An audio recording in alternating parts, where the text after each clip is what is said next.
Ang kwentong ito ay hango sa totoong buhay. Karanasan ito ni Buboy. Taong 1965, Makulapnit, Marinduque.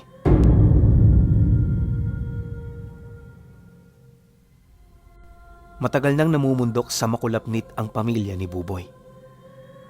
Bilang nakatatandang kapatid, hindi niya maipagkakaila na sa kanilang lahat, siya ang may maraming karanasan at nalalaman sa lugar. Malawak ang lugar na ito pinuno at marami ring daang hindi basta-basta. Punong-puno ito ng kagubatan, gayon din ang iilang mga kabundukan.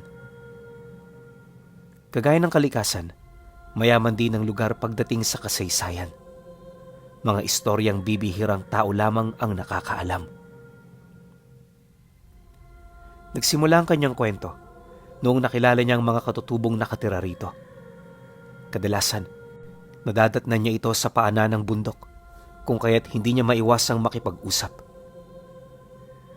Noong una, nababahala pa si Buboy sa maaaring mangyari sa kanya dahil ang mga taong yon, armado ng mga sibat at pana. Pero nung makilala na niya ang mga ito, napagtanto niyang hindi naman pala ito mapanganib. Sa halip masayang kausap ang mga katutubo at marunong din itong makisama sa kapwa. Kagaya niya, ginagalang din ito ang kanyang mga paniniwala. Maalalahanin din ng mga ito, kaya sa katagalan ng kanilang pagsasama, itinuring na rin niya itong hindi iba sa kanya. Sa loob ng 3 taong nakakausap niya ang mga katutubo, dito niya nalaman ang iilan sa mga istoryang hindi niya pa naririnig sa lugar ng Makulapnit. Ayon sa mga ito, may isang parte ng bundok na pinangingilagan ng kanilang lahi. Banal na lupa ang turing nila rito dahil sa lugar na yon, nanananahan ang nakalimutang sibilisasyon. Dagdag pa ng mga matatanda sa angkan, ang mga katutubong minsang tumira rito, nagtataglay ng iba't ibang karunungan. Karunungan na nagpanatili ng kapayapaan sa kanilang lahi at ilang henerasyong nagligtas sa kanilang angkan. Subalit lahat yon merong naging katapusan at nagsimula ito noong mawala ang datu ng tribo. Nang magkawatak-watak na ang bawat miyembro, marami ang nag-asam na maupo sa pwesto na siya namang nagresulta ng hindi maiiwasang digmaan. Dahil sa ganoong pangyayari, hindi na rin nila nabantayan ang kanilang mga hangganan hanggang sa dumating na ang mga kalaban. Dahil sa patuloy na kaguluhang nagaganap, nadatnan sila ng mga ito ng hindi man lang nakapaghanda. Ang pangyayaring yon ang nagdulot ng pagkalipol sa kanilang angkan. Sinubukan ding wasakin ng mga kalaban ng kani-kanilang mga templo tirahan, ngunit sa hindi malamang dahilan, di nila ito nawasak. Pagkatapos ng mga nangyaring engkwentro, nagpasya ang mga dayuhan na balikan ang lugar. Ang kaso lang, sa hindi malamang dahilan, bigla na lamang nag-iba ang isip ng kanilang mga kasama. Habang nag-uusap-usap kasi sila, may sumiklab na gulo sa kanilang grupo. 3 sa kanilang mga kasama walang habas na nanaga, hanggang sa naimpluwensyahan na rin ang iba pa. Dagdag pa ng mga matatanda, ilang minuto lang rin yung nagtagal bago nalipol ang grupo ng mga ito. Sa sobrang takot nila noon, hindi na nila nilapitan ang armadong grupo. Mag-iilang taon din nilang iniwasan ng lugar dahil sa sangsang ng amoy na nagmumula rito. Pagtatapat pa ng mga matatanda na, hindi naman yun nangyayari sa kanila, kaya labis talaga sila noong nagtataka. Maglilimang dekada na rin ang nakakaraan pero aminado ang mga ito na hindi nila ito makalimutan. Ayon pa sa matandang nakalapit niya, inilahad nila ito sa kanya para mapaiwas siya sa lugar na yon. Hindi ito mapanganib sa kanila, pero walang makapagsasabi kung anong magiging epekto nito sa kanya. Mas mainam na umiwas ka, Buboy.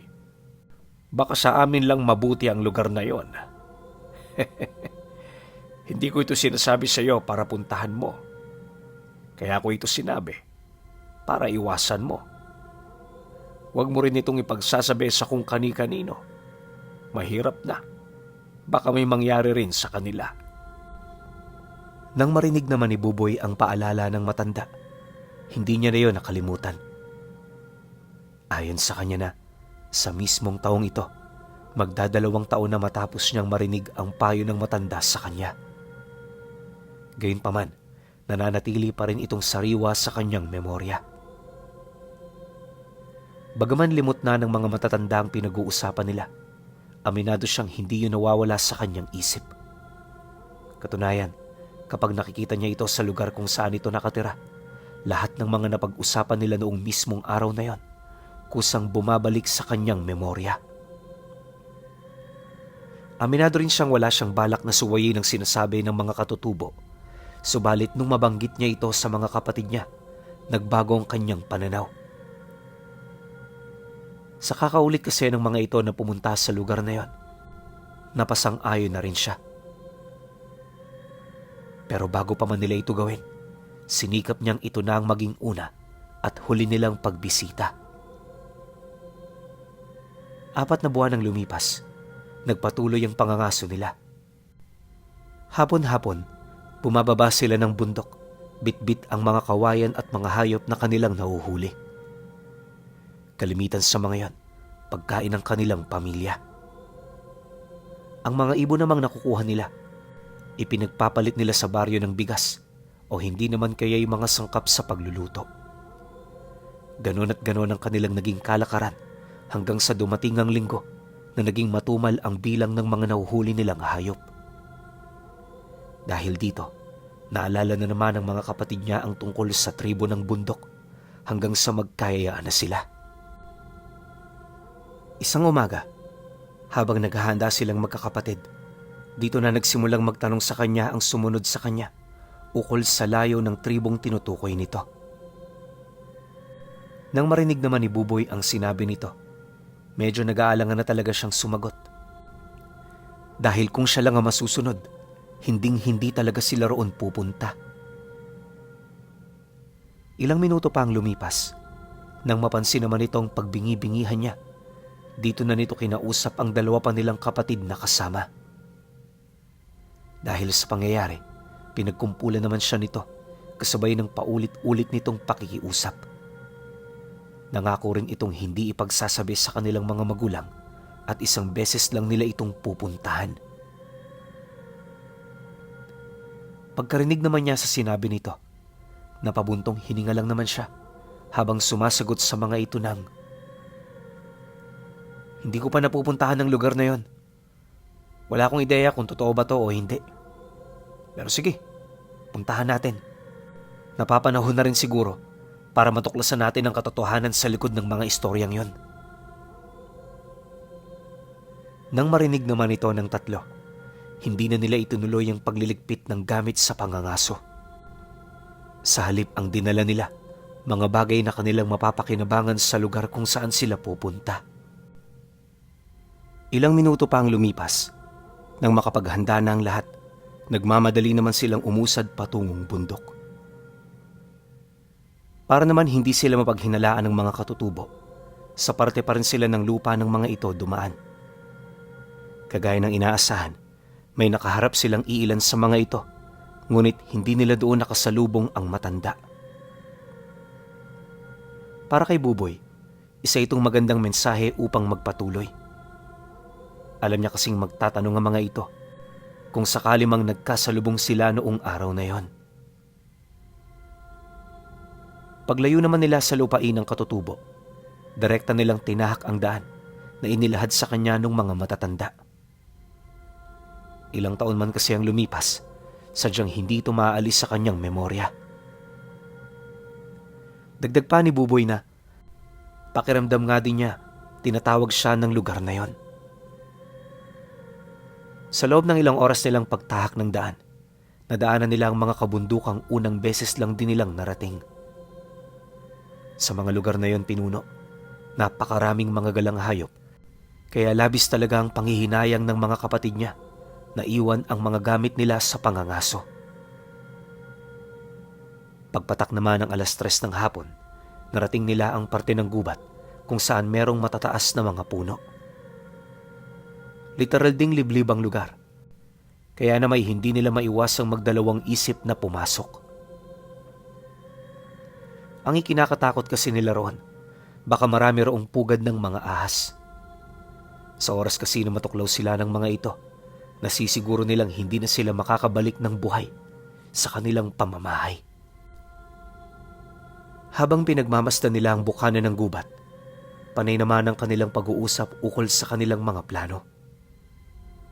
Kung siya lang dinoon ang masusunod, gusto niya niyang bumalik gawa ng ramdam na niya ang napakabigat na simoy ng hangin na nagmumula sa looban nito.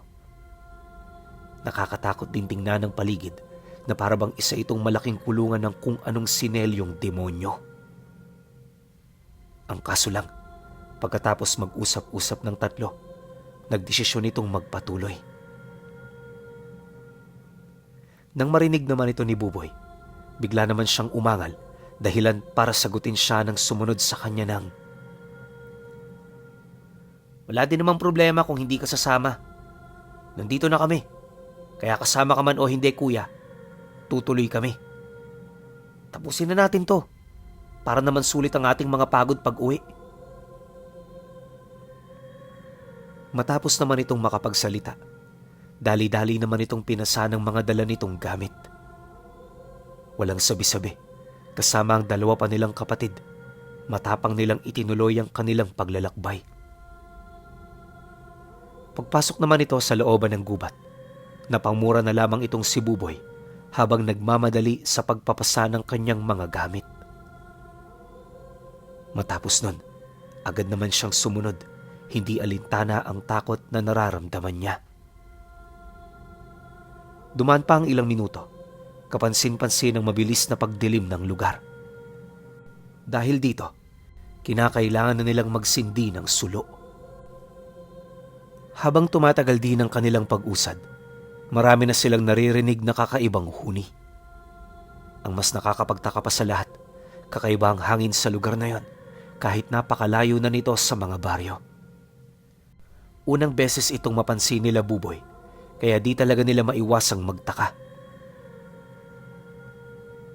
Sa pagpapatuloy naman ng kanilang pagbaybay, pansin na pansin niyang ibang-iba ang lugar na tinatahak nila kumpara sa lugar na sinasabi nung matatandang nakausap niya. Dahil dito, di niya maiwasang magbigay ng agam-agam ukol sa maling direksyon na kanilang napuntahan. Ngunit kahit narinig na ito ng kanyang mga kapatid, nagpatuloy pa rin sila sa kanilang paglalakad hanggang sa marating na nila ang isang parte ng gubat kung saan nagkalat ang mga labi ng tao. Base sa mga bungo na kanilang nakita, nasa humigit 100 ang dami ng mga ito. Nakakatakot ding tingnan ang lugar, gawa ng para na itong nagsilbing malaking libingan ng mga kalansay. Habang pinagmamasdan nila ang buong paligid, napansin nilang doon nagmumula ang baho na kanina pa nilang nalalanghap. Dahil dito agad naman silang umusad hanggang sa unti-unti nang sumariwa ang hangin. Paglayo naman nila doon ng ilang metro, nagsimula ng pag-uusap nila ukol sa posibleng nangyari sa lugar na napuntahan nila. Bawat isa sa kanila, nanindigang yon ang tinutukoy ng mga sundalo nung mga matatandang katutubo na nakausap niya. Dagdag pa ng mga ito na, dahil totoong lugar, mataas din ang tsansang malapit na sila sa nakalimutang tahanan ng mga katutubo. Pagtungtong naman ng 6:00 ng hapon, kagaya ng inaasahan, narating na nga nila ang lugar na kanilang hinahanap. Sa bukana pa lamang nito, kitang-kita na nila ang mga bahay na gawa sa bato. Binabalot na rin yun ng mga ugat ng puno, kalakip ng makakapal na baging. Napakadilim din sa paligid, tapos bawat daang nasa gitna ng mga kabahayan, punong-puno ng mga bungang kahoy at talahib. Habang binabagtas nila ang daan papalapit, hindi sila makapaniwala sa kanilang mga nakita. Isipin ninyo, daang-daang taon na ang tanda ng lugar na yon, pero mga kabahayan dito gawa sa purong mga bato. Bawat isa, meron pang katangi-tanging ukit na animoy merong kaugnayan sa mga dating nakatira rito. Hindi rin pangkaraniwan ang mga kabahayan sa lugar, gawa ng malalaki at matataas ang kisame ng mga ito. Nga pala, gawa rin sa batong kisame, tapos bawat isang tahanan, inaabot ng halos 200 metro kwadrado. Isipin nyo na lang kung gaano ito kalapad. Nasa humigit 100 din ang mga tahanang naroroon at sa pinakagitna nito may isang palasyong may 4 na palapag. Sa lahat ng gusali sa lugar, tanging ito lamang ang hindi gaanong nabalot ng baging at mga ugat ng puno. Bagaman luma na, kitang-kita pa rin nila ang mga ukit na nasa entrada nito. Maliban din sa malaking pinto, may napansin sila roong 2 rebulto na kahawig ng mga katutubong nakatira rito. Yun nga lang, meron itong mga pakpak, tapos may hawak-hawak itong mga sibat. Mahaba rin ang kanilang mga bungo na siya namang nagpapabukod tangi sa lahat. Matapos naman itong masilayan nila Buboy, di naman nila ito gaanong pinagtuunan ng pansin. Napakadilim na kasi ng paligid, kaya kinakailangan nilang magmadali. Paglapit naman nila sa malaking pinto, kapansin-pansin ng mga itim na bilog na nakaukit sa iba't ibang parte nito. May napansin din silang mga letra na nakaukit sa paanan ng pinto. Ngunit sa kasamaang palad, hindi nila ito naunawaan, kaya hindi nila nalaman ng maaga ang panganib na maidudulot ng pagbukas nila rito ng walang pahintulot. Pagtulak naman doon ng kapatid niya, bigo naman itong napagalaw ang pinto. Napakabigat nun pinuno. Pakiramdam ng kapatid niya, isang malaking tipak ng bato ang sinusubukan niyang itulak. Dahil dito, dali-dali naman siyang lumapit para siya naman ang sumubok. Paghawak niya sa pintuan, aksidente niyang nahawakan ng bilog na malapit sa kanya. Paglapat na paglapat doon ng palad niya, bigla naman itong lumiwanag at sa hindi malamang dahilan, napauga niya ang pinto. Dahil sa pangyayaring yon, dito niya napagtanto na kinakailangang mahawakan muna ang 3 bilog bago ito maitulak. Makalipas pa ang ilang minuto, nang mahawakan na niya ang 3, pumukas ng mag-isa ang dambuhalang pinto. Pagsilay naman nila sa loob, bigla namang umihip ang malakas na simoy ng hangin kasabay ng pagsindi ng mga sulo na nakapaligid sa pasilyong nagdudugtong patungo sa looban nito. Unang silay naman nila Buboy sa loob. Wala silang nakitang kahit anong duming nagkalat. Nanatili rin ang pulang kulay ng sahig, kalakip ng mga iba't ibang dekorasyon na nakasabit sa dingding.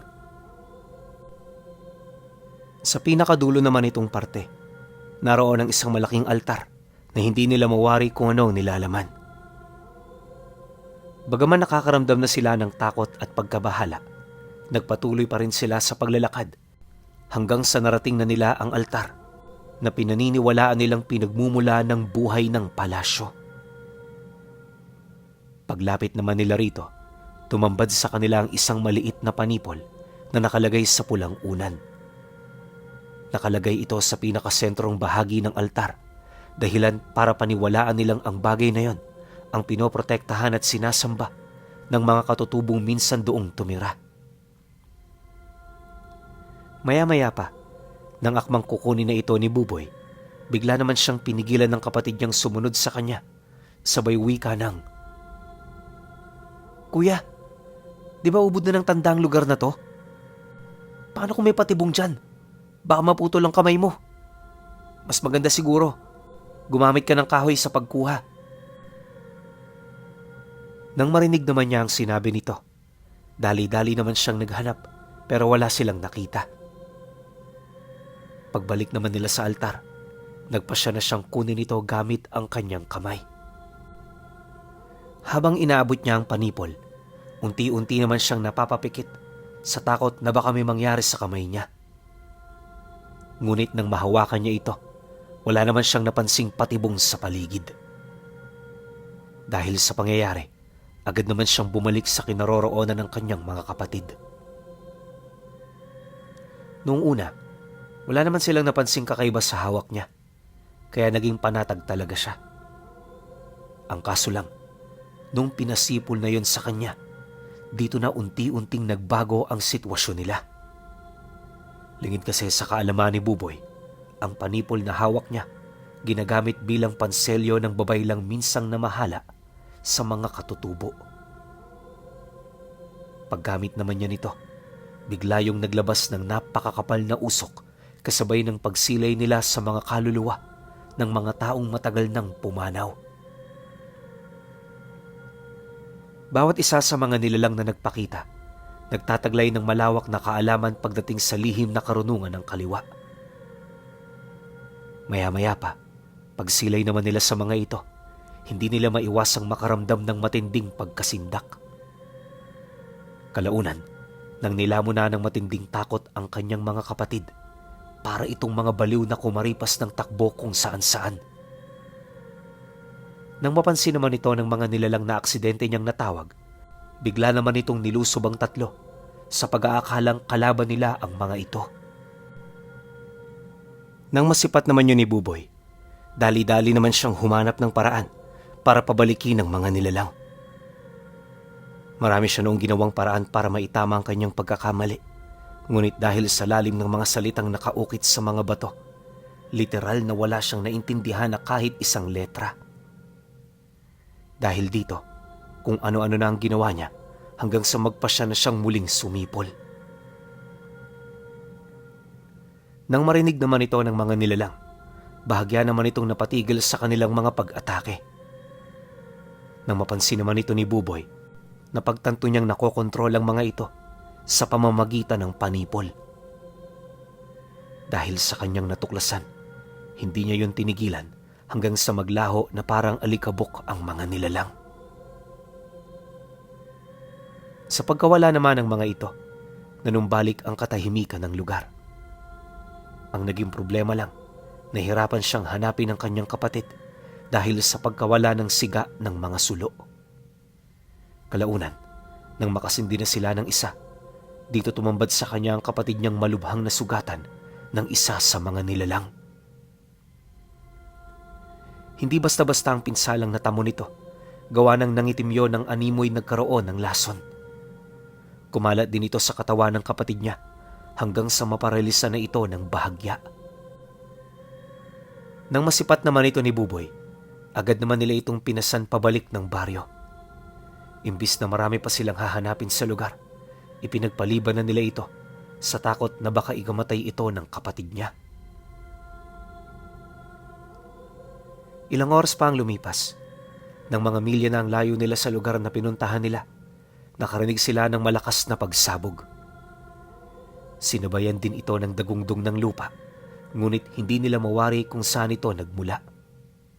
Siyempre, dahil sa wala naman sila noong ideya, nagpatuloy lang sila. Pagdating naman nila sa lugar ng mga katutubo, nagmamadali naman silang bumaba. Hindi alintana ang tanong ng iilan sa mga ito. Basta ang sinabi lang noon ni Buboy, babalik siya kinabukasan para magpaliwanag.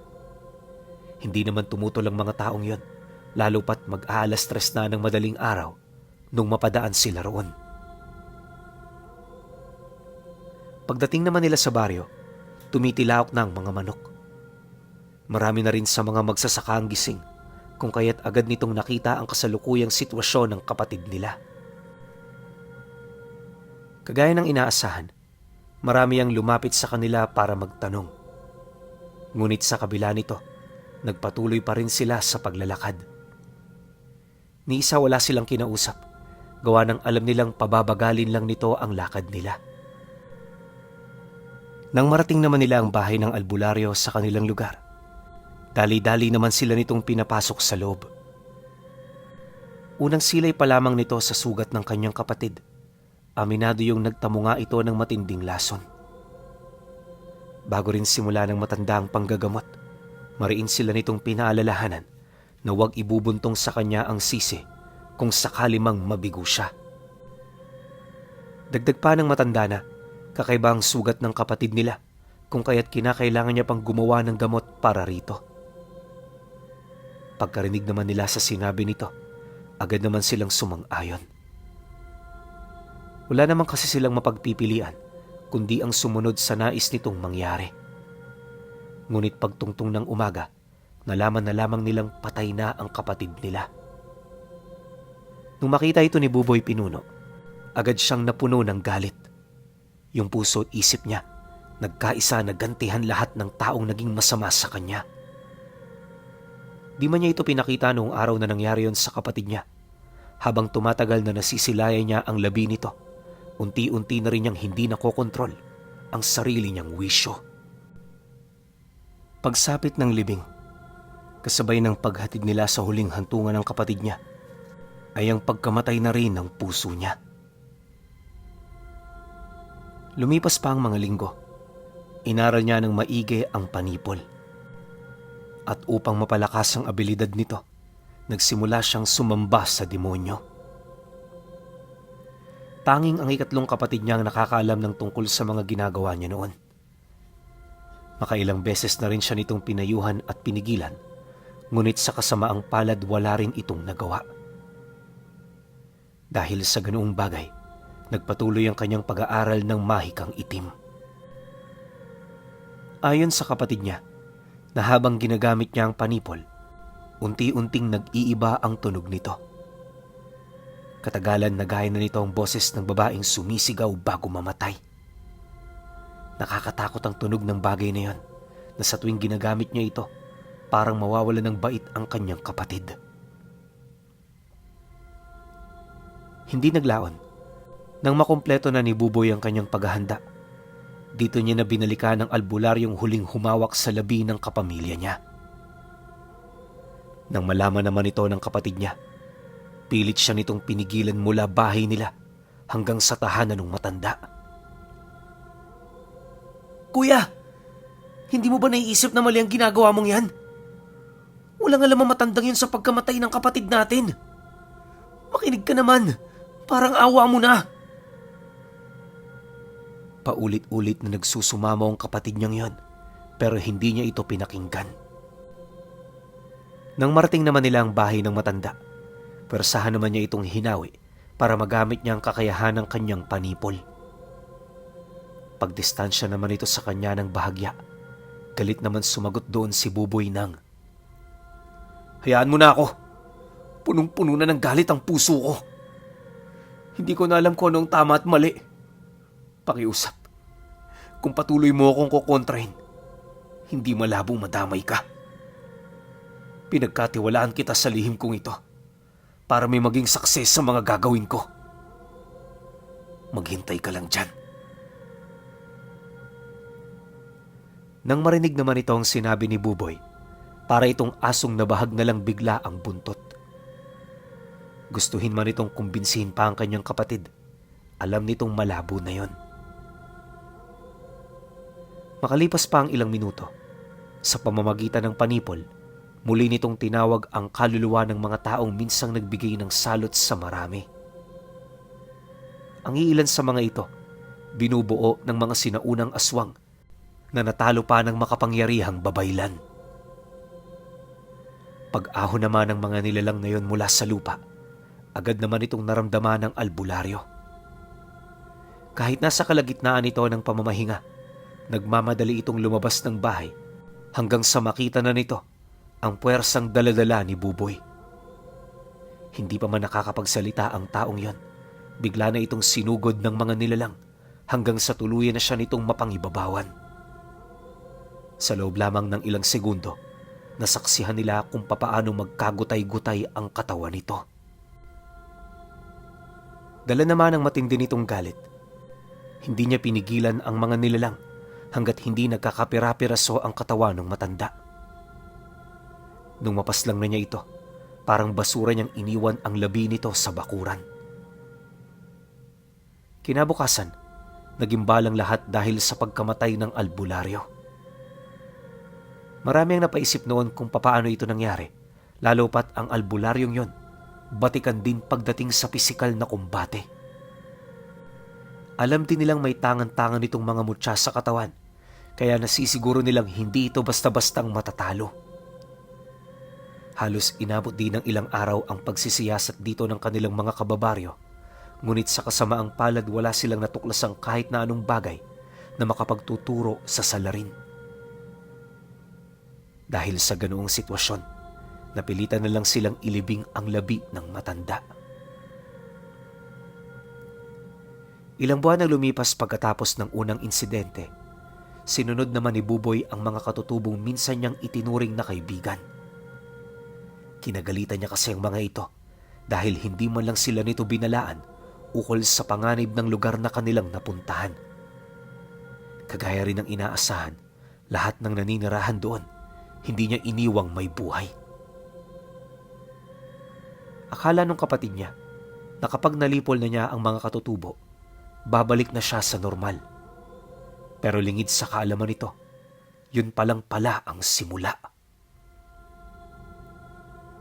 Sa bilis ng pagbabago ng ugali ni Buboy, napilitan na rin itong bumukod ng bahay. Araw-araw naman itong binibisita ng kanyang kapatid para dalhan ng pagkain, alinsunod sa kanilang mga magulang. Ang kaso lang, sa araw-araw niyang pagpunta wala siyang nakikitang pagbabago. Habang mas tumatagal kasi, mas lalo itong napapalapit sa mga nilalang na natatawag ng panipol. Ilang buwan pa ang lumipas, muli na naman itong kumilos. Lahat ng kinagagalitan noon ng kanilang pamilya, inubos ng kapatid niya bago ito maglaho na parang bula. Ayon nga sa nakababatang kapatid ni Buboy, marami itong nasaksihang karumal-dumal na kilos ng kanyang kapatid. Hindi rin niya may pagkakaila na naging masama ito dahil lamang sa panipol na nakuha nito. Marami mang palaisipan ng pilit na pumapasok sa kanyang isipan, alam niyang wala na siyang kapasidad para ito ay masagutan. Inaasahan na rin niya noong hindi na babalik si Buboy, pero pagkaraan ng 2 taon, bumalik ito sa kanila. Subalit sa mga sandaling yon, napakalayo na nito sa dating siya. Bukod sa pag-iba ng kanyang anyo, palagi na rin itong nakasuot ng talukbong at marami na rin itong abubot sa katawan. Nung mapansin naman yon ng tatay niya, sa halip na kausapin ito, pinagsaraduhan siya nito ng pinto. Hindi naman yun problema para kay Buboy dahil ang pakay niya talaga, yung kapatid niya. Huwag mo na akong alalahanin. Nasa maayos na akong kalagayan. Alam mo bang napapanaginipan kita? Kapag ako ang laman ng isip mo? Kalimutan mo na ako, Miguel. Nasa maayos na akong kalagayan. Pagkasambit naman ni Buboy nito sa kanya, agad naman yung umalis. Magmula noon, hindi na ito nakita pa ng kanyang kapatid. Hanggang sa pagtanda ni Miguel Pinuno, punong-puno pa rin siya ng pag-asa na babalik siya sa kanila at may aalis na niya sa kanyang katawan ang tinatawag nilang mahiwaga ngunit mapaminsala na panipol ni Buboy.